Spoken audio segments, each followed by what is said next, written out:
फोडू काय प्रांजल? किती रुपये दिले प्रांजल म्हण ना. माय पैसे घेतले ना.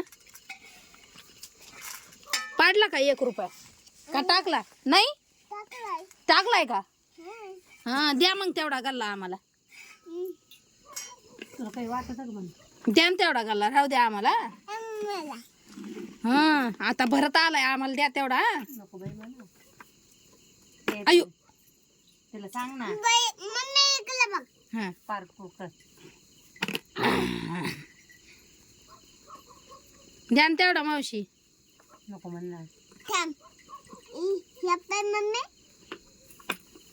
तेवढी नोट द्या एवढी द्या इकडं मग. का ग चल का उठून तरी करू राहिलाय का त्याला मदत. अवघड रे बाबा. दमा बी वाटत घरची